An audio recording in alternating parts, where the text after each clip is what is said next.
বিনোদন দুনিয়ায় বিচ্ছেদের নতুন কিছু নয়, তবে একটা সময় প্রাক্তনের সঙ্গে মিশতে স্বাচ্ছন্দ্য বোধ করতেন না অনেক তারকায়। কিন্তু এখন সময় বদলেছে। সন্তানের দেখভালের জন্য হোক বা অন্য কারণে বিচ্ছেদের পরও সাবেকের সঙ্গে নিয়মিত সম্পর্ক রাখেন তারকারা। জেনে নেওয়া যাক, বলিউডে এমন কিছু তারকা আছেন যারা বিচ্ছেদ হয়েছে কিন্তু এখনও তাদের বন্ধুত্ব সম্পর্ক আছে, এমনকি তাদের সন্তান আছে, তাদের সাথেও তারা সেই আগের মতোই সম্পর্ক রয়েছে। তো হ্যাঁ ভিউয়ার্স, আসলে তারা কারা এবং সেই তারকারা কারা সেই বিষয়ের উপর কিছু তথ্য এখন আপনাদের সামনে শেয়ার করব। তো চলুন মূল প্রতিবেদনে চলে যাওয়া যাক।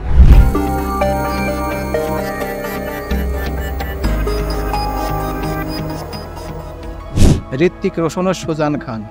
চলতি বছর ঋত্বিক রোশন অভিনীত বিক্রম ভেদা সেভাবে ব্যবসা করতে পারেনি, যদিও সিনেমাটি অভিনেতার পারফরমেন্সের প্রশংসা করেছেন সমালোচকেরা। কিছুদিন আগে মুক্তি পেয়েছে অভিনেতার পরের সিনেমা ফাইটারের ঝলক, যা দেখে অনেকেই অনুমান করেছেন যে ছবিটি দিয়ে আবার পুরনো রূপে ফিরবেন অভিনেতা। 14 বছরের সংসারের পর 2014 সালে কাগজ কলমে বিচ্ছেদ হয় ঋত্বিক ও সুজানের। তারপর দুই ছেলের অভিভাবকত্ব সমানভাবে ভাগ করে নিয়েছেন এই জুটি। দুজনের সন্তানদের নিয়ে ঘুরেও বেরিয়েছেন সমুদ্র, পাহাড় আর সমতলে। বিচ্ছেদের পর 2018 ঋত্বিক রোশন সুজানা খানের সম্পর্ক সামাজিক যোগাযোগ মাধ্যমে তার আর সুজানার ছবি শেয়ার করে লিখেছেন, এই যে সুজানো আমার সবচেয়ে ভালো বন্ধু ও সাবেক স্ত্রী। আমাদের সন্তানদের নিয়ে আমরা চমৎকার সময় কাটাই ও মানুষ হিসেবে চমৎকার। ঋত্বিক এখন সাবা আজাদের সঙ্গে সম্পর্ক জড়িয়েছেন। সুজানাও খুঁজে নিয়েছেন মনের মান, তবে এখনও আগের মতোই সন্তানদের নিয়ে একসঙ্গে ঘুরতে যান, সময় কাটান এই সাবেক দম্পতি। আবরাজ খান ও মালাইকা আরোরা।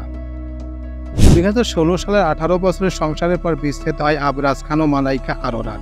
তাদের বিচ্ছেদের অন্যতম কারণ নাম অর্জুন কাপুর, কিন্তু বিচ্ছেদের পরে সুসম্পর্ক বজায় রেখেছেন আবরাজ ও মালাইকা। বিচ্ছেদের পরও তারা হাসি মুখে একসঙ্গে ফটো সাংবাদিকদের সামনে পোজ দিয়েছেন। 2018 সালে মালাইকা আরোরা নিজের ইয়োগো স্টুডিও খোলেন, আর সেই উদ্বোধন অনুষ্ঠানে উপস্থিত ছিলেন সাবেক স্বামী আবরাজ খান। আবার আবরাজ খানের মা সালমা খানের 2018 সালে জন্মদিনে উপস্থিত ছিলেন মালাইকা আরোরাও। আমির খান ও কিরণ রাও। 1986 সালে 18 এপ্রিল বিয়ে হয় আমির খান ও রীনা দত্ত। 2002 সালে তাদের বিচ্ছেদের পর দুই সন্তানের দেখভালের দায়িত্ব নেন রীনা দত্ত। বিচ্ছেদের পরও তাদের দুজনের সম্পর্ক বেশ উষ্ণ, এমনকি আমির খানের দ্বিতীয় স্ত্রী কিরণ রাওয়ের সঙ্গেও ভালো সম্পর্ক রীনার। তবে 2021 সালে কিরণের সঙ্গে আমিরের সম্পর্ক ভেঙে গেছে। বিচ্ছেদের পর দেওয়া বিবৃতিতে দুজনেই জানিয়েছিলেন যে বিয়ে ভেঙে গেলেও তাদের বন্ধুত্ব থাকবে আগের মতোই। গত 2 বছর তার নমুনাও দেখা গেছে। পানি ফাউন্ডেশন আমির ও কিরণ দুজনেই কাজ করেন। এছাড়া আমির বিভিন্ন পারিবারিক অনুষ্ঠানে দেখা গেছে কিরণকে। অনুরাগ কশ্যপ ও কালকি কোচলিন। 2009 সালে দেবটি সিনেমার সেটে প্রেম হয় এই পরিচালক আর অভিনয় শিল্পীর। 2011 সালে তারা বিয়ে করেন। 2013 সালে তারা আলাদা হয়ে যান, আর 2015 সালে কাগজে কলমে বিচ্ছেদ হয়। বিচ্ছেদের পরও দুজনের বন্ধুত্বপূর্ণ সম্পর্ক রেখেছেন। অনুরাগ কশ্যপের একাধিক প্রজেক্টের কাজও করেছেন কালকি। সেই বিচ্ছেদের দীর্ঘদিন পর আবারও মনের মানুষের দেখা পেয়েছেন কালকি কোচলিন। প্রেমিক গাই হর্ষ বার্গের সন্তানের মাও হয়েছেন। গত সপ্তাহে অনুরাগের কন্যা আলিয়া কাশ্যপের বাগদান ছিল, সেখানে হাজির ছিলেন কালকি। কঙ্গনা সেন শর্মা ও রণবীর শোরে। 2007 সালে কঙ্গনা সেন শর্মা ও রণবীর শোরের প্রেম শুরু হয়। 2010 সালে 3 সেপ্টেম্বর তারা বিয়ে করেন। 2011 সালে মার্চে জন্ম নেয় তাদের প্রথম সন্তান হারুন। 2015 সালে তারা বিচ্ছেদের ঘোষণা দেন। বিচ্ছেদের পরও তারা বন্ধু আর দুজনে মিলে সন্তানের দেখভাল করেন। কঙ্গনা পরিচালিত প্রথম চলচ্চিত্র আ ডেথ ইন দ্য গঞ্জ 2017 সালে অভিনয় করেছেন রণবীর শোরে। ছবিটি জাতীয় ও আন্তর্জাতিক পুরস্কার জিতেছে। গুলশান দেবাইয়া ও কল্লি রই জাইফিতা। দাহার, গানস অ্যান্ড গুলবাস ইত্যাদি সিরিজের কারণে এখন নতুন করে আলোচনায় অভিনেতা গুলশান দেবাইয়া। কল্লি রই জাইফিতার সঙ্গে অভিনেতার ঘর বেঁধেছিলেন 2012 সালে, তবে 8 বছর পর 2020 সালে দুজনের বিচ্ছেদ হয়। কল্লি রই গ্রিসের অভিনেত্রী। বিচ্ছেদের পরেও তাদের বন্ধুত্ব অটুট। চলতি বছর গুলশানের জন্মদিনের পার্টিতে হাজির ছিলেন তিনি। শুধু হাজিরই ছিলেন না, পার্টি আয়োজন করা হয় কল্লি রইয়ের উদ্যোগেই। ফারহান আক্তার ও অধুনা ভবানী। 3 বছর প্রেমের পর ব্রিটিশ হেয়ার স্টাইলিস্ট অধুনা ভবানীকে ফারহান আক্তার বিয়ে করেন 2000 সালে। তার সিনেমা দ্য চাহতা হ্যায়-এর শুটিংয়ের সময় ফারহান ও অধুনা প্রেম হয়।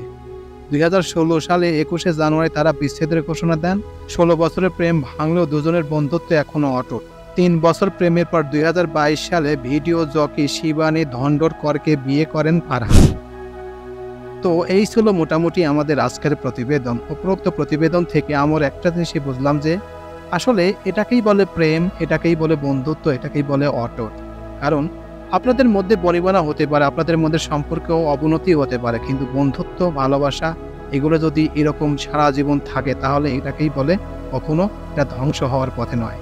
তো আমি মনে করি এই জিনিসটা আমার নিজের কাছেও ভালো লেগেছে যে আসলে তাদের বিচ্ছেদ হতে পারে, তাদের সন্তানাদি আছে, কিন্তু এই যে সম্পর্ক এখনও অটুট আছে, বন্ধুত্ব অর্থাৎ তাদের মধ্যে তো একদিন না একদিন ভালো কোনো সম্পর্ক ছিল, এই কারণে তো তারা গাঁটছাড় বেঁধেছিল, এই কারণে তো তারা 4 হাত এক হয়েছিল। তারপরে যদি তাদের সম্পর্কে অবনতি হয়েছে, কিন্তু বন্ধুত্ব তো এখনও আছে, এটাকেই বলে বন্ধুত্ব, এটাকেই বলে ভালোবাসা। তো আমি মনে করি যতদিন তারা বেঁচে থাকবে, তাদের যদি এরকম সম্পর্ক থাকে তাহলে কোনো সমস্যা নেই। কারণ সম্পর্ক তার সাথে হয়নি, আরেকজনের সাথে সম্পর্ক হয়েছে, কোনো বের বিষয় না, কিন্তু একসাথে চলা, একসাথে বন্ধুত্ব, একসঙ্গে এইগুলো আসলে এরা দেখার বিষয়। তাই আমিও সাধুবাদ জানাই তাদের এই সম্পর্ক অটুট থাকার কারণে। প্রিয় ভিউয়ার্স, আমার এই তথ্য এবং ভিডিওটি যদি আপনাদের কাছে একটুখানি ভালো লেগে থাকে তাহলে অবশ্যই লাইক, কমেন্ট, শেয়ার করবেন এই ভিডিওটি। আর যারা এখন পর্যন্ত আমার এই চ্যানেলটি সাবস্ক্রাইব করেন নাই তারা দ্রুত আমার এই চ্যানেলটি সাবস্ক্রাইব করে রাখবেন। তো আজকে এই পর্যন্তই, সবাইকে ধন্যবাদ জানিয়ে এখানেই শেষ করছি। আল্লাহ হাফেজ।